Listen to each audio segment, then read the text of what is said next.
Bonjour et bienvenue dans cette capsule vidéo qui s'inclut dans le chapitre 1, préparation de l'expédition Devenir un scientifique, au cours de laquelle nous allons corriger l'activité Que se passe-t-il si on chauffe suffisamment de l'eau liquide?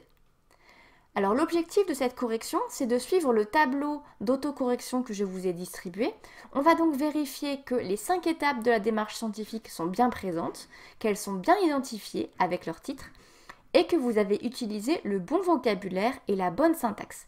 Donc au cours des diapos qui vont suivre, je vais mettre en rouge le nom des 5 étapes de la démarche scientifique qu'on doit retrouver sur votre cahier, et en vert, le vocabulaire et la syntaxe qu'il faut absolument avoir noté sur le cahier.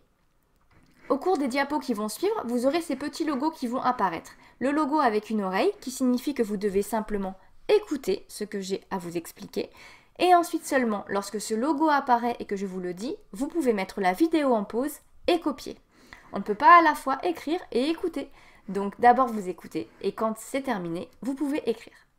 Donc, l'hypothèse que vous deviez proposer pour répondre à la question que se passe-t-il si on chauffe suffisamment de l'eau liquide, ça pouvait être par exemple « Je pense que l'eau va bouillir ». Donc ce qu'on a retrouvé sur votre cahier, ce sera le titre de l'hypothèse et cette syntaxe « Je pense que » pour l'hypothèse. Deuxièmement, la fiche expérience. Donc la deuxième étape, c'est la fiche expérience qui contient le matériel et le protocole. Comme dans une recette de cuisine où on a les ingrédients et la recette, nous en sciences, en physique-chimie, c'est le matériel et le protocole. Alors le matériel, c'était la plaque chauffante et l'Erlenmeyer, okay, que vous allez utiliser pour l'expérience. Et le protocole, en 3 étapes par exemple, donc mettre de l'eau dans l'Erlenmeyer, poser l'Erlenmeyer sur la plaque chauffante, allumer la plaque chauffante et observer. Alors vous n'êtes pas obligé d'avoir exactement ces étapes-là écrites. Ce qui est important, c'est que en vert, on voit les verbes sont bien mis à l'infinitif et que le protocole correspond en gros à cette idée-là d'avoir de l'eau qu'on met à chauffer sur la plaque chauffante. Vous comparez avec ce que vous avez fait sur votre cahier et vous notez la correction s'il y a des choses que vous devez corriger. Mettez pause à la vidéo et on se retrouve juste après. Maintenant que vous avez noté l'hypothèse et la fiche expérience, ou que vous les avez vérifiées, on passe à la suite. Les 3 dernières étapes de la démarche scientifique sont les observations, la validation de l'hypothèse et la conclusion. Dans les observations, donc là vous écoutez bien, dans les observations, on a 2 choses. D'abord, on a un schéma. Donc le schéma, vous vous rappelez, au crayon à papier et à la règle, avec des traits bien droits et des angles droits au maximum. Donc là, on voit qu'on a la plaque chauffante, qui est bien légendée, l'eau qui est dans l'Erlenmeyer sur la plaque chauffante. Donc ce schéma, il doit absolument correspondre à ce que vous avez dans votre cahier. On doit voir la plaque chauffante bien dessinée, l'Erlenmeyer et l'eau. Attention, le niveau de l'eau, c'est bien un trait horizontal. Et on n'oublie pas de mettre la légende. Donc ça, c'est pour le schéma. Et dans les observations, on met aussi une phrase. J'observe que, alors là, j'ai pu voir différentes choses dans vos cahiers sur ce que vous avez fait. Il y en a qui m'ont mis l'eau finit par bouillir. J'observe que des bulles se forment.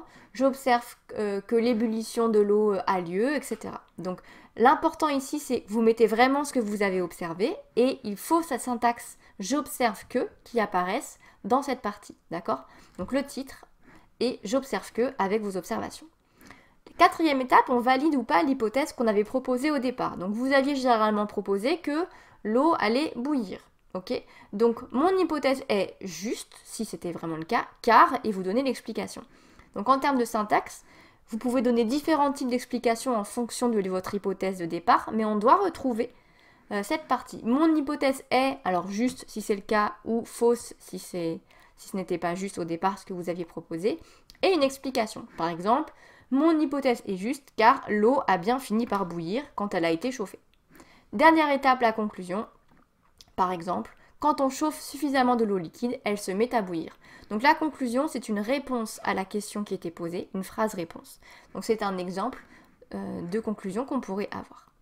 Ok, donc vous vérifiez bien que vous avez ces 3 étapes, observation, validation de l'hypothèse, conclusion, qui sont présentes, qui sont bien déterminées par ces titres, et que la syntaxe que vous avez utilisée est juste, que le schéma est bien dessiné. Vous vérifiez ça et vous notez la correction sur votre cahier si besoin. Maintenant, vous pouvez mettre pause et on se retrouve après.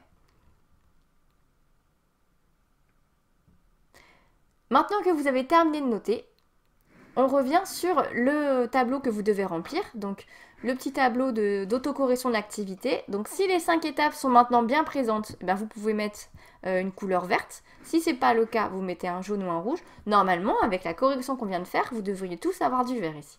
Mais vérifiez bien que vous avez les 5 étapes. Que les 5 étapes sont bien identifiées. Pareil, si c'est bien fait, vous mettez un vert.